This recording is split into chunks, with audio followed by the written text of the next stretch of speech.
Welcome to the conversations that help us become better partners, parents, friends, and humans, because every relationship is a chance to heal, grow, and belong.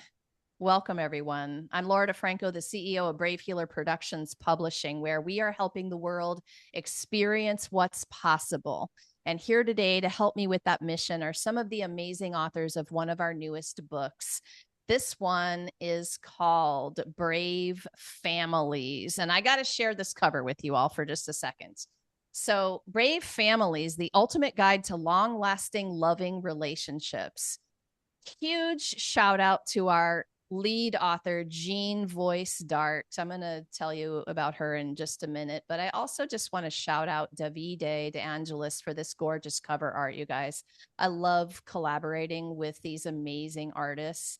And this one it's got the feels. So I wanted to share that with you all. But back to Jean. Jean, you had such an incredibly big mission and vision for this book, and it is really amazing. I'm so grateful to be in your world. Thank you for gathering this stellar group of expert authors to help you with this big topic.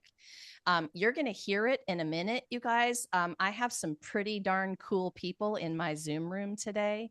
Dawn Unger, the founder of Timeless Holistic Health, holistic and ancestral clearing practitioner, helping individuals uncover hidden emotional and energetic blocks so they can feel lighter, calmer, freer, and more in control of their daily life. Welcome, Dawn.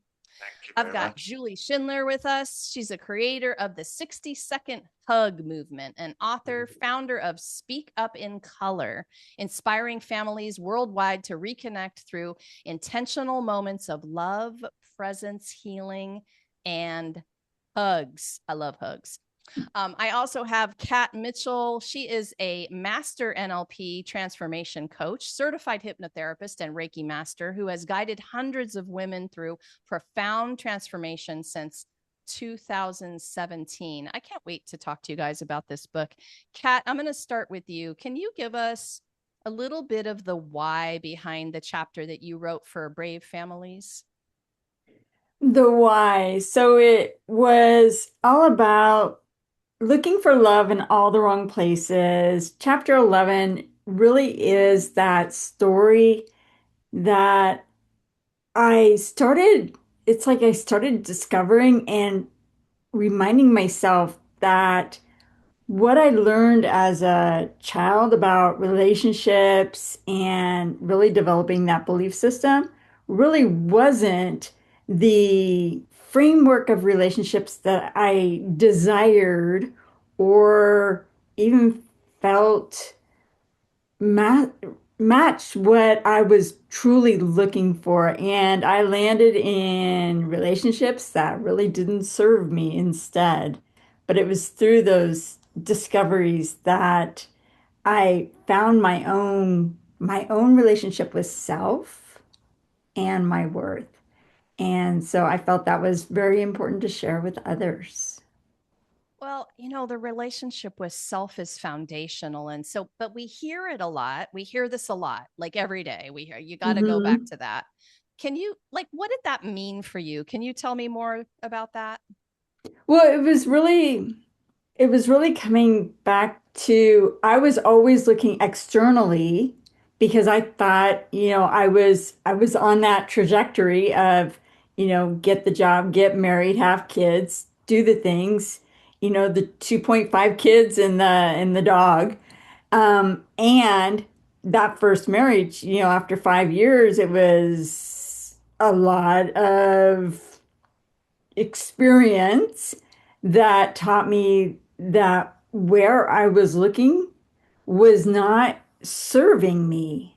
And so it was really that deep, hard discovery. And it wasn't suddenly a light that went on and went, oh, look, I need to just go inside and find me. No, it was going, through a couple different relationships. It was really coming back to what I was hearing because I grew up in an argumentative environment. Um, and it was realizing that I had different choices that I could make, and I didn't know the power of those choices. And it took many years. It wasn't like, one day I was, looking in the wrong place and the next day I was fine. It's, it's this discovery of who we are, who we can be, and the choices we make on a daily basis. I love that we're kicking this interview off with you guys with who are we? Like, can you get to a bigger question? Like who you are in the world? Like, this is big potato stuff, you guys. I hope you're ready for the deep dive into yourself and the universe. Like, that's what I love about you guys. I love playing in the sandbox with you all. Kat, thank you. Thanks for saying yes to this project, for being here to share. We're gonna get Thank you. back with you here in a minute. All right, Julie, I'm going to come over to you next. Give me a little bit of your why behind the chapter you wrote. Yeah, just like Kat said, you can't love another till you love yourself.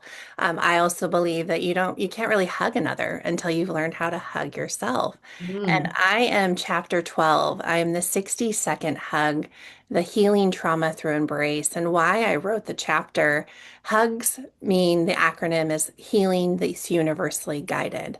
And I feel like families are always looking for ways to connect. And there may be disconnect within the family. There may be dynamics that have changed, and you just don't know where to start. And the 60-second hug gives you that place when you're so far apart and you don't know where to start. Just lean into a hug. I wanted to make it simple. I wanted to make it actual, that you can do it for yourself first, and then you can give another within your family. And what it does is it starts the healing process. And when dynamics change in our family, where maybe your family, like me, your family became your caregivers, or you went through something, grief or loss, disconnect in marriages, where you just don't know how to get yourself back together. The hugs can do this. And that's what I just wanted to bring. It's not even just the hug, it's the intentional moments of connection. It's sitting with someone, it's being present, it's listening, it's allowing yourself to be within their energy and help them to whether get whatever they have off their chest and share it. And sometimes there's no words. And that's what a hug can bring in the healing without having to have words. So if you're so far apart and you don't know where to start with a hug. And what if a hug could save a life? What if a hug could start the healing process in a marriage or with disconnect with our children? I believe that there just are so many ways that this hug can go, and I'm excited to be a part of this movement. There are a lot of ways that that hug can go. I love that so much. I want you to know that I have hugged my family who lives with me 100% more since I read your chapter. So you've already changed some lives over here. But that's what these chapters do, right? Is we all need the reminder.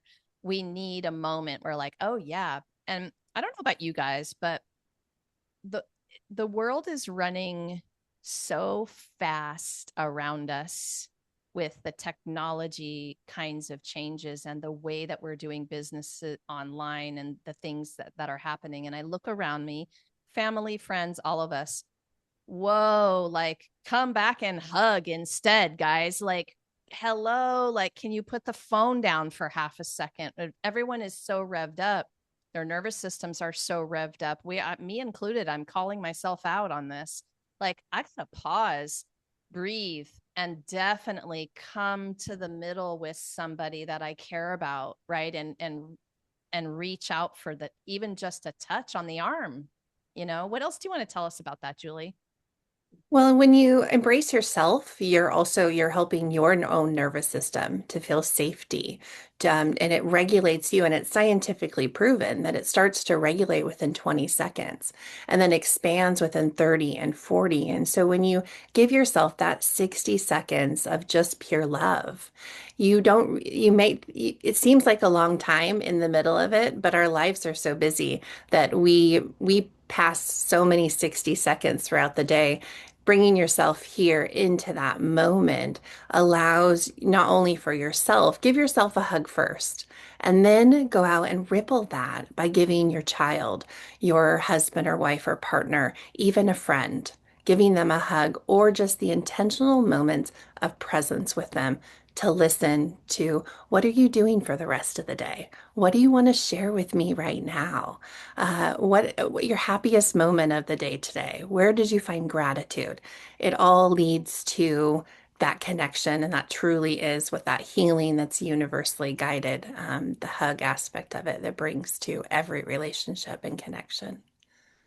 I love it, Julie. Thank you. Thank you for bringing your beautiful work into this project. I was actually in a hug the other day and I was counting in my head, and the partner wanted to pull away at about, I don't know, 15 or 16 seconds. And I grabbed it again and I'm like, no, we need 20. Actually, we need 60, according to Julie. So, like, can you just hang on for a few more seconds so that I will feel better? So I love that. it's funny. And of course, that makes people laugh and they just want to hug, they'll hug you more if you ask for it. All right, Dawn, let's come over to you. Give us a little bit of your why behind the chapter you wrote.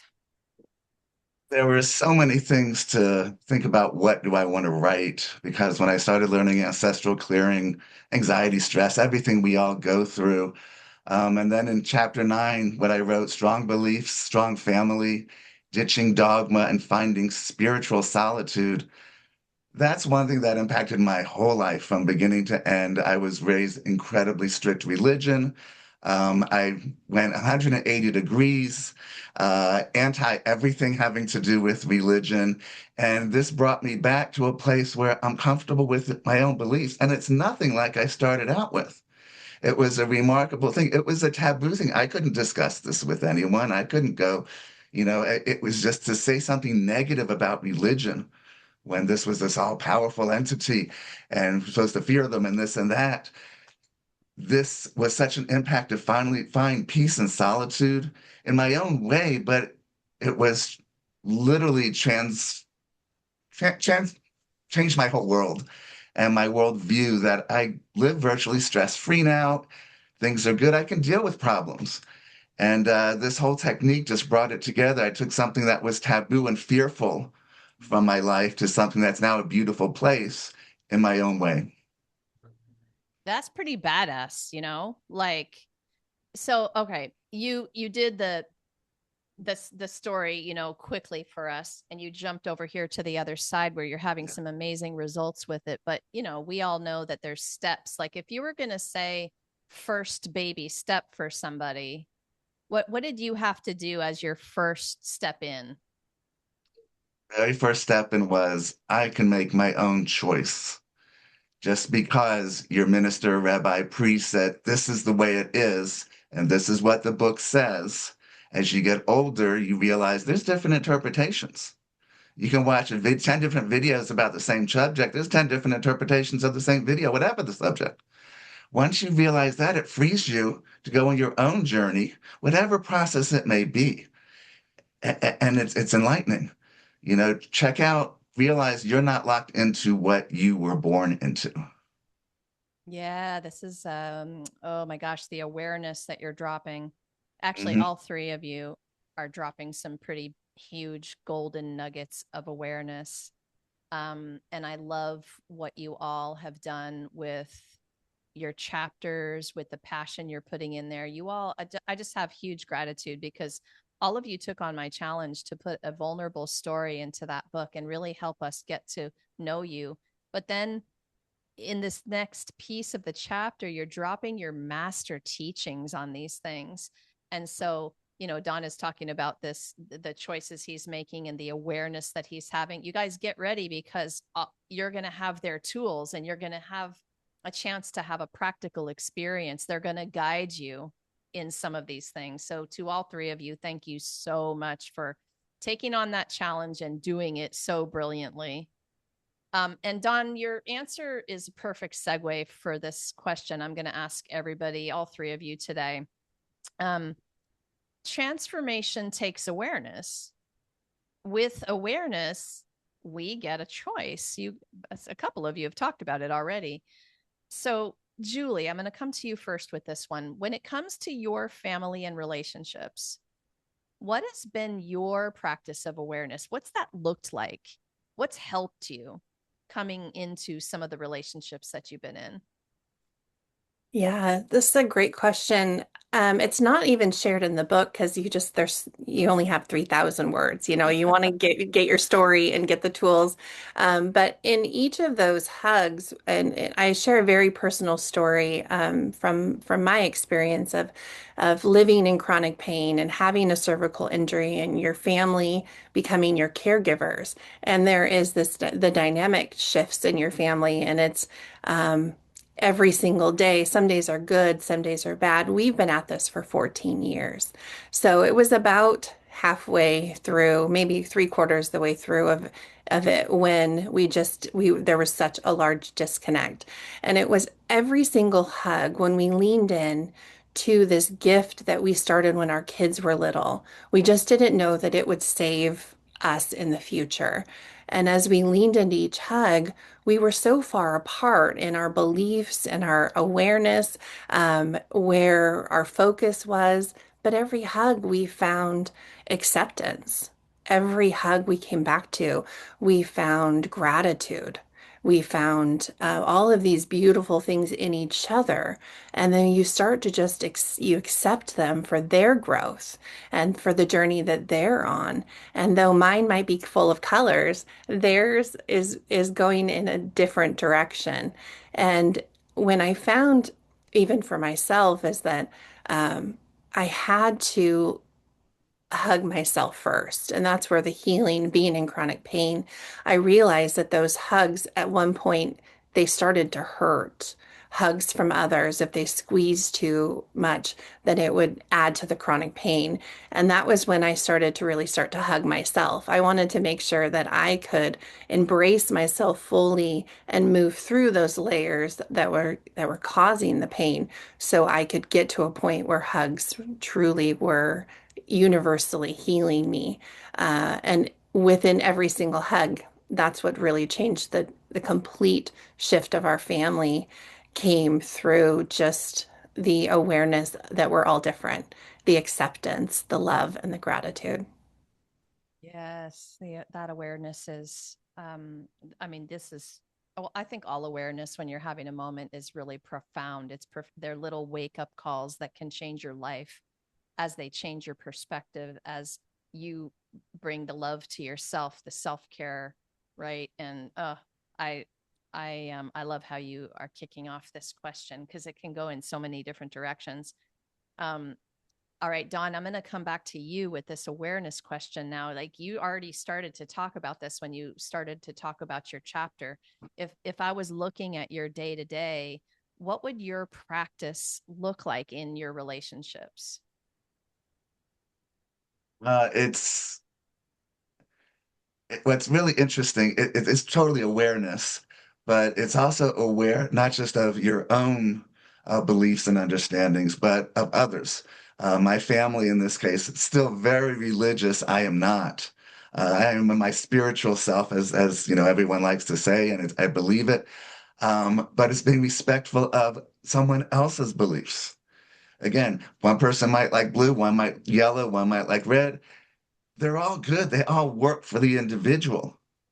And bringing that together, that we can all be comfortable in a separate belief. I mean, that works in so many things. It works in politics and everything else. But in the context of family, you know, with your siblings, you've known them all your life. They've known you all their lives. You know the good points and the bad points. But if it works for them, be respectful and happy for them. You don't have to agree with it. Just be aware of it and be happy with what you're doing. And it just melds together individually, but you're still a unit. So it's just being aware of that. We can all be different, but we're all in a great place. You go forward in a smooth sailing. It's a wonderful place. That's a game changer for a relationship building. I love this, you guys. This is big stuff. All right, Kat, I want to give you a chance to answer this awareness question. What does that look like for you? Oh my gosh, awareness is huge. Even in relationships, I had to really understand that that first relationship, I had to learn to love myself before I could truly, truly love anyone else.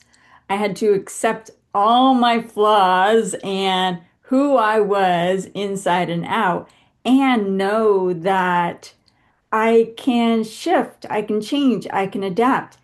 And I am the only one that can help others how to love me the way that, you know, makes me feel good. And they themselves can help me love them the way that, is good for them. So, it's that journey, that understanding, that ability to choose and come together, even with more hugs. And I haven't read that chapter, but now I want to really read Julie's chapter. It's like, and add those hugs in, to really solidify that um, love and connection with ourselves and with others, because it truly does start with ourselves, and that awareness of maybe where we haven't been fully loving ourselves,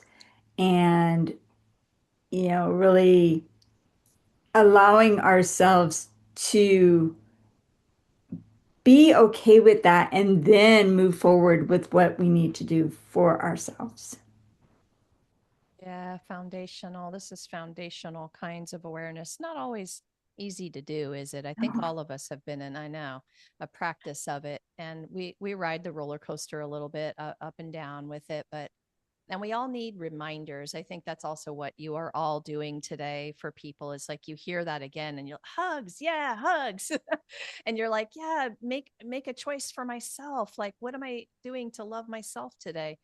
And we need to have these reminders all the time to kind of stay on track and stay aligned with our what we want and our mission and big visions in the world.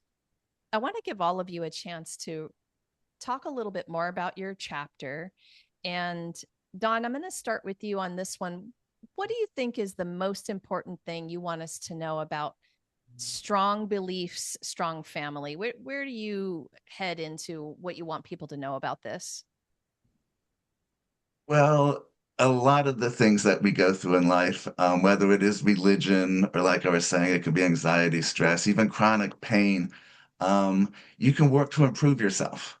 We were talking about awareness. That's critically important. A lot of things, it happens unconsciously, or we just simply don't remember, or specifically what I do, a lot of it is ancestral. Science has proven that trauma can be handed down through our DNA. These can be addressed. There's a quick story I tell about a little kid. They want to grab candy from the kitchen counter and they're reaching up and they don't see what they're doing. The parent comes in and sees a knife and they're like, no, and they pull them away. The parent did the right thing. But 20 years later, this particular child has grew up having an argument with their spouse, and one says, no. And then they go from 0 to 60 and, furious. They could deal with an argument. We all go through arguments. We all have heated discussions, but it's compounded with what happened in the past. Again, it's a simple side story, but who remembers that little thing? We all have those. But if you can address them, release them, clear them, you can deal with life every day. So deal with family, deal with relationships. It's a beautiful thing. Just take the time. There's so many different modalities. There's great modalities here in the book. See what resonates with you. Take it by the handles, ride with it, go with it, and make a difference in your life. It's kind of amazing. It is. It is kind of amazing. I love it.